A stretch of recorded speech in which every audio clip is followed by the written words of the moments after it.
A one and a two and a chick-a-boom a chick. The sales process. My friends, as homeowners come to you and they're looking to have their remodeling projects done, we do not want to be found back on our heels or flat-footed.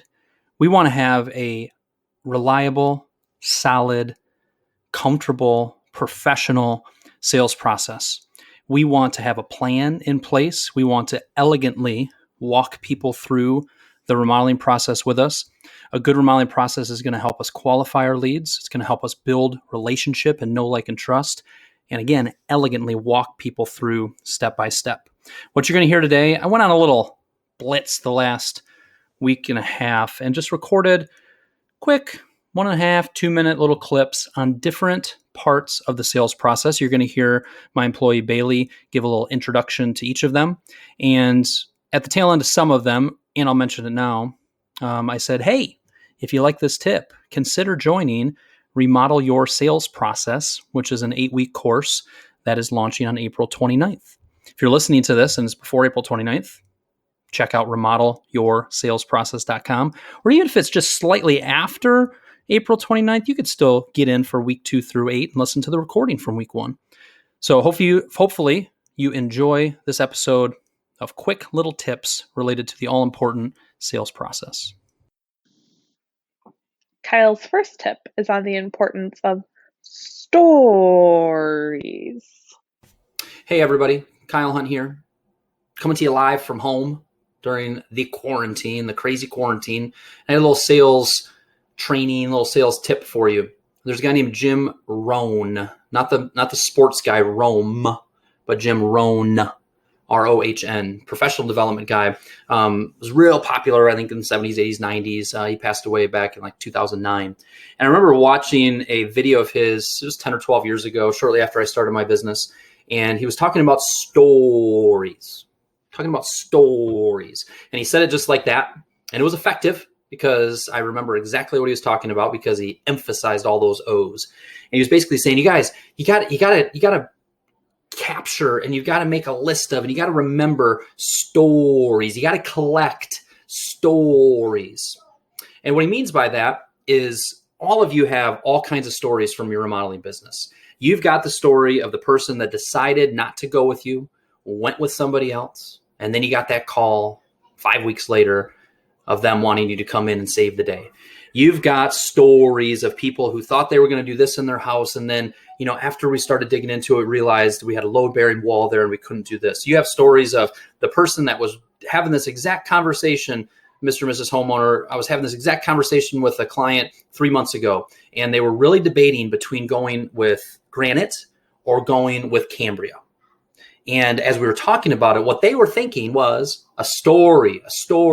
Facts tell, stories sell. The more that you can do on your content you create, in your initial phone calls and your in-person meetings and your design and proposal presentations, in all of your communication, the more you can do via stories, the better.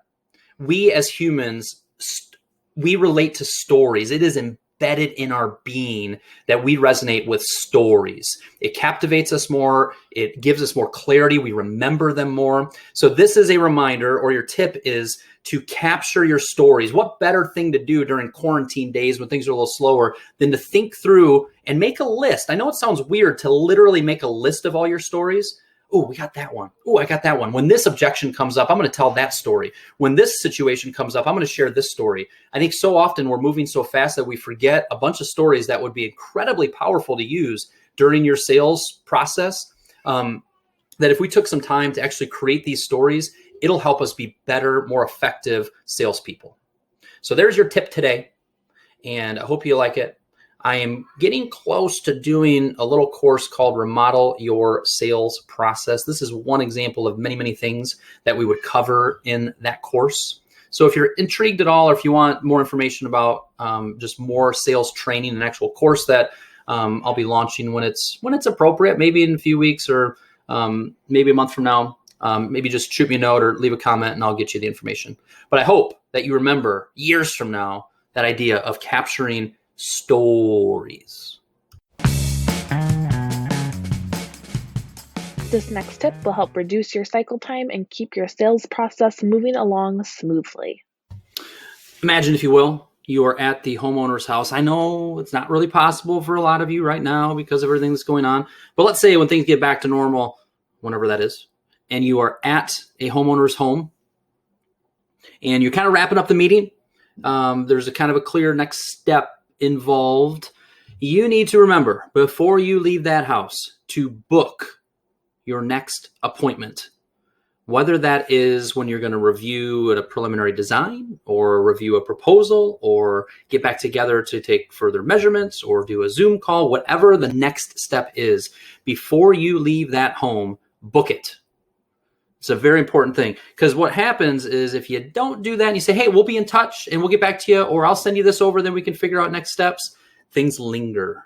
The cycle time from the time that you meet with them to the time that the project signed or the contract signed lengthens. You have all the good intentions in the world of getting back to them quickly, but unless you have a self-imposed deadline of a meeting coming up, so often it drags. And that's not giving your prospect a good experience, and it's not keeping things moving at the clip that we want them to.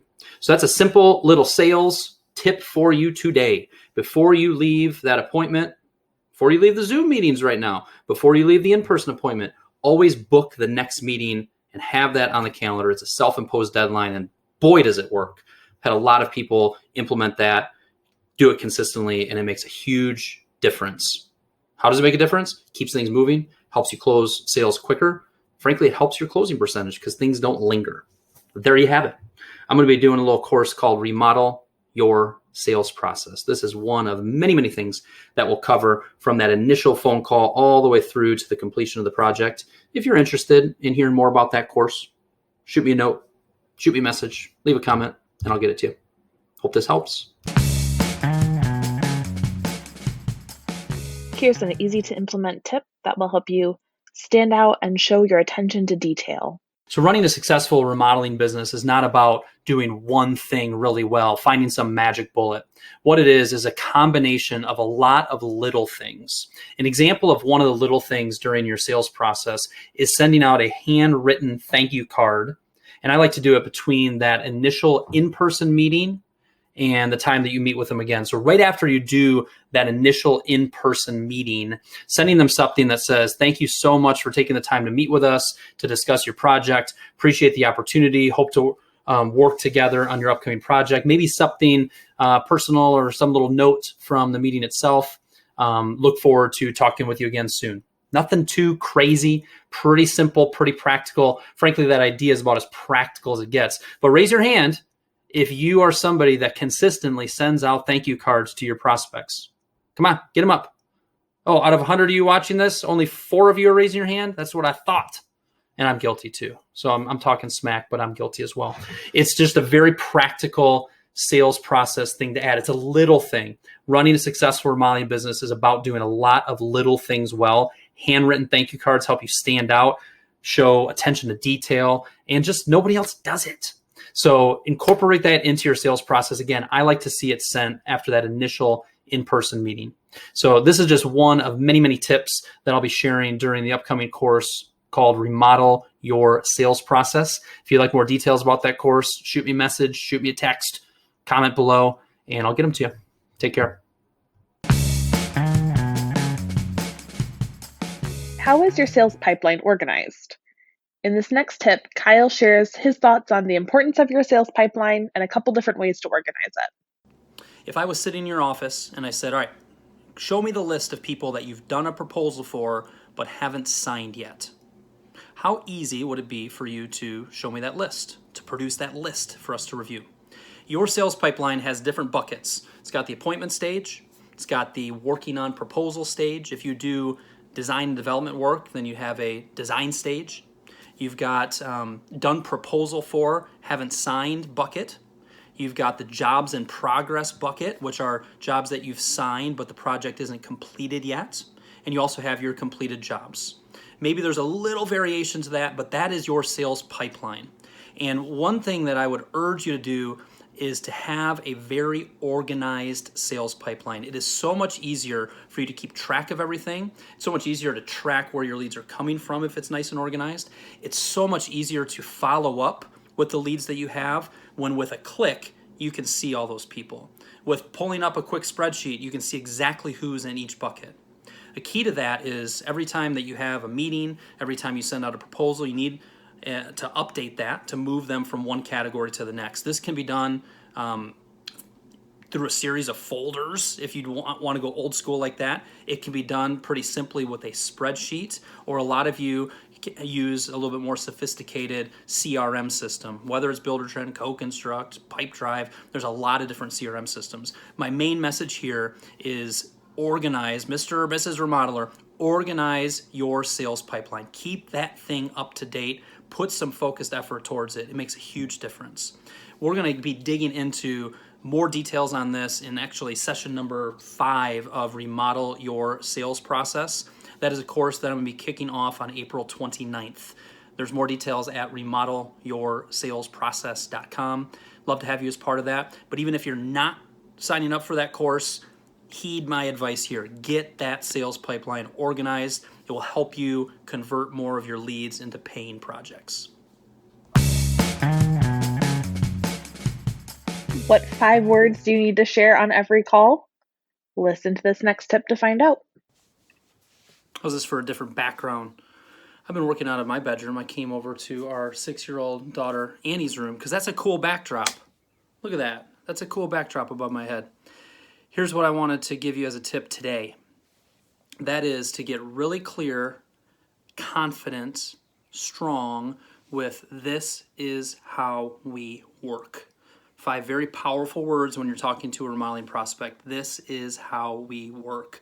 As you sell in this upcoming post-corona environment that we're going to be in, we have to be clear, we have to be confident, we have to be sharp with what our process is. So many remodelers out there are wishy-washy, are not very clear with their process, have not just spelled it out and made it super clear. You need to create a document that at the top says our process, and then step by step, the process that you walk homeowners through. Something that I'm going to be digging into during Remodel Your Sales Process is we're going to spend 2 sessions on this topic. That this is how we work, so that you have an our process document that you have finalized and finished and published. It's going on your website. It's going out to prospects before you meet with them in person. And the other thing that we're going to spend the better part of a full session on is how do we charge for the service that we provide when we design and develop a project.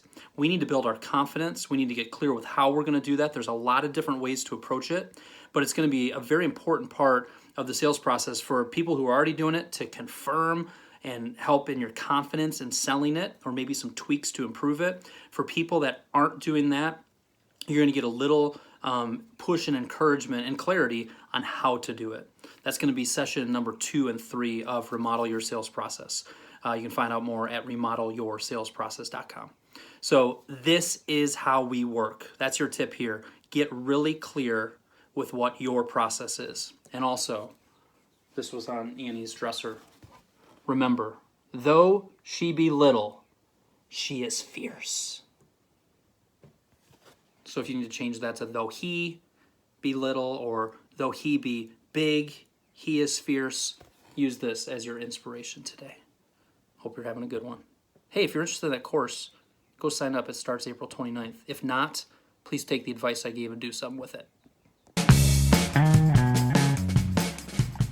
Here's a quick evaluation for you to do at the end of every phone call, in-person meeting, proposal review, whatever it is. Every time you meet with a client throughout the sales process, take a few minutes, do this evaluation. Hey, Kyle Hunt here, coming to you live from the great state of Michigan. Sometimes the best advice can be very simple advice. Sometimes simple advice is not easy to implement.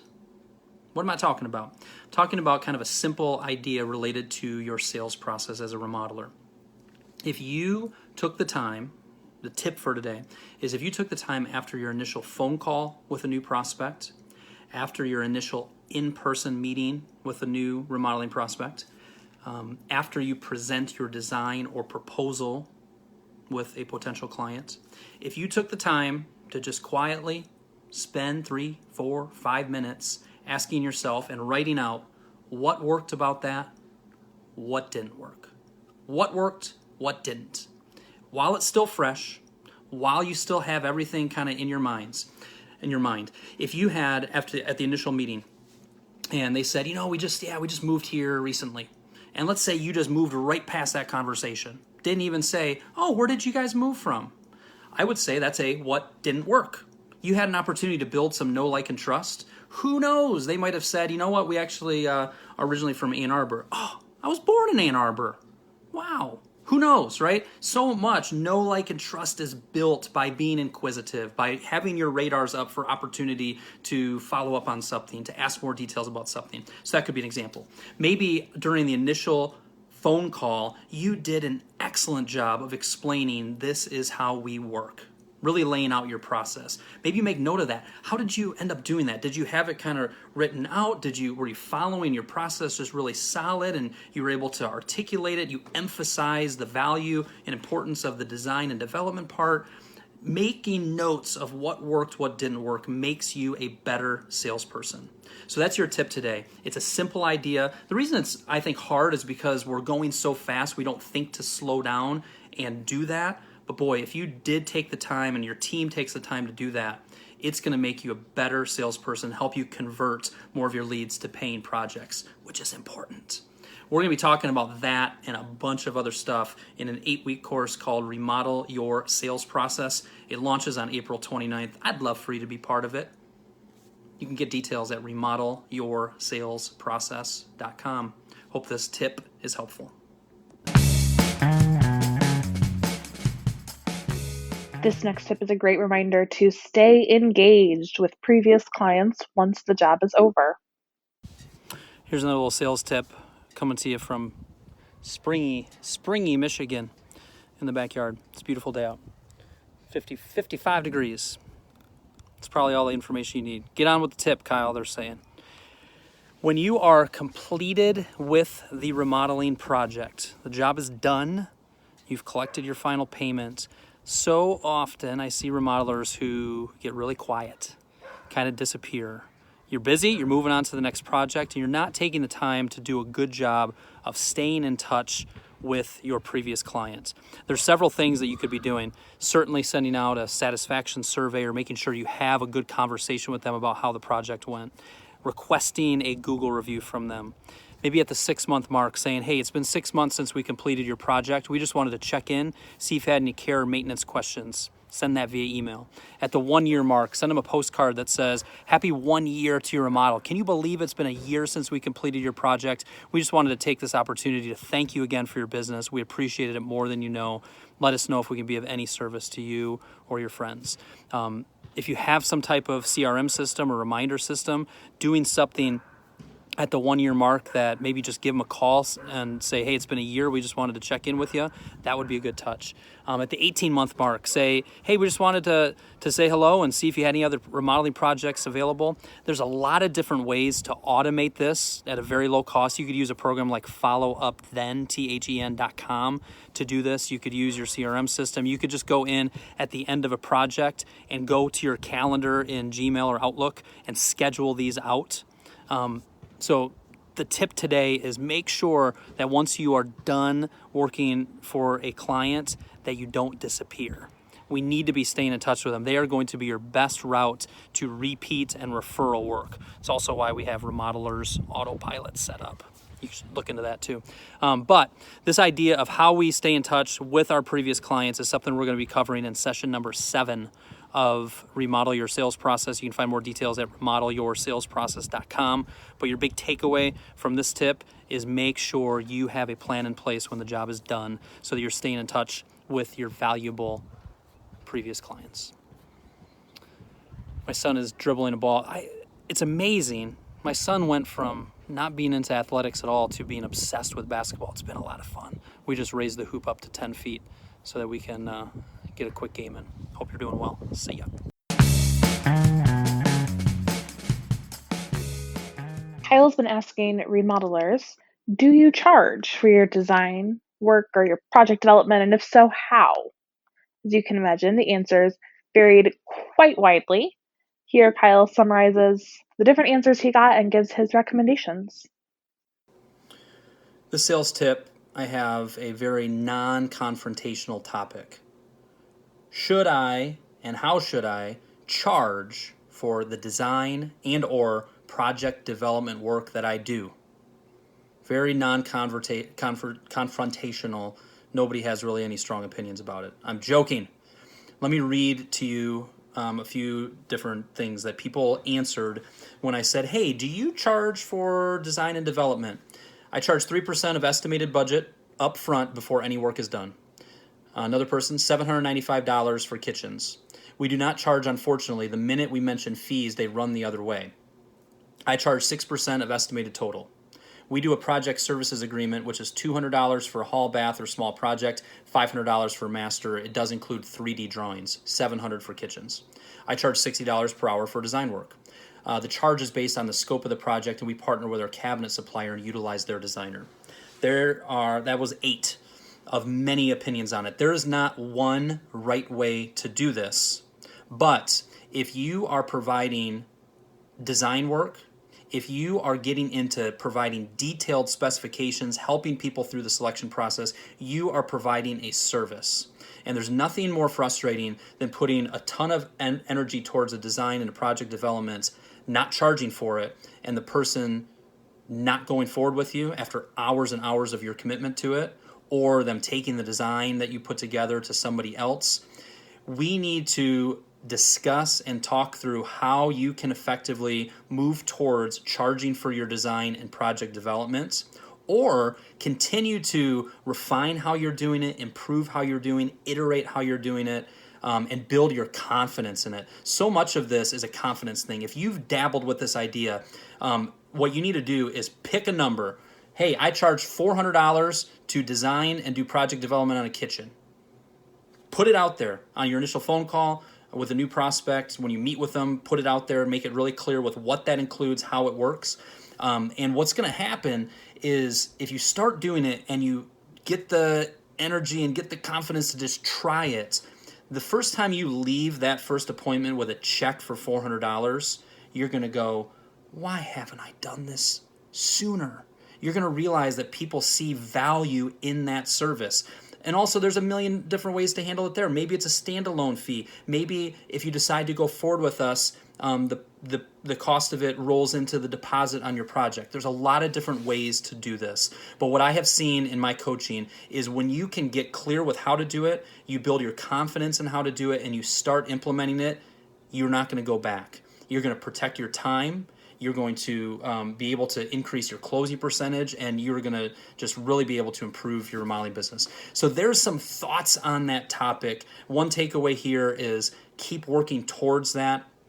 Try it out. Give it a go. If you're already doing it, excellent. Keep working on how you can improve it. This is going to be a topic that we dig into in detail during Remodel Your Sales Process, the course that is starting up on April 29th. A good chunk of session 2 and pretty much all of session 3 is going to be focused on this, doing some batting practice on it, talking about how you can make this work for your remodeling business. So if you're interested in that, the spots are filling up.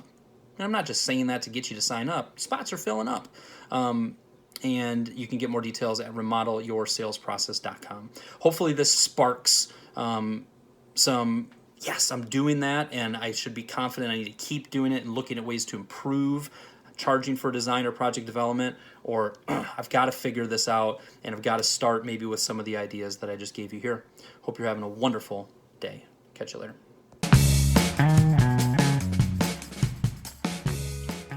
Now that you've had a chance to listen to all of the sales tips, take a second, think back on what you've heard, think of one action step that you're going to implement in your sales process, and then take out your phone and text Kyle at 517-902-8450 with your one action step that you're going to implement.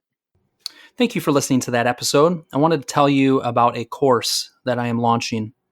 Starts on April 29th, 2020. It's called Remodel Your Sales Process.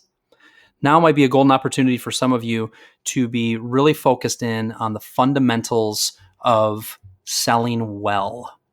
I think coming out of this, we're going to be needing to do more to close the opportunities that we have than ever before. I think we may see fewer leads for the next many months, which means we really have to be locking our sales process in well. I think we're going to run into more objections from homeowners related to, hey, can I have Uncle Bob do the electrical on this? Can you break down your price a little bit more?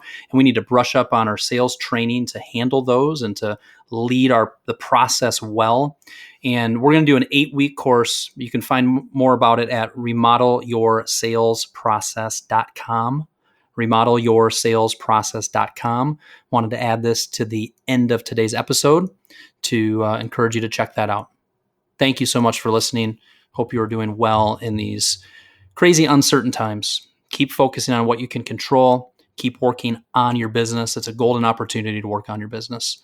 If sales training is something you need to work on, remodelyoursalesprocess.com. Take care.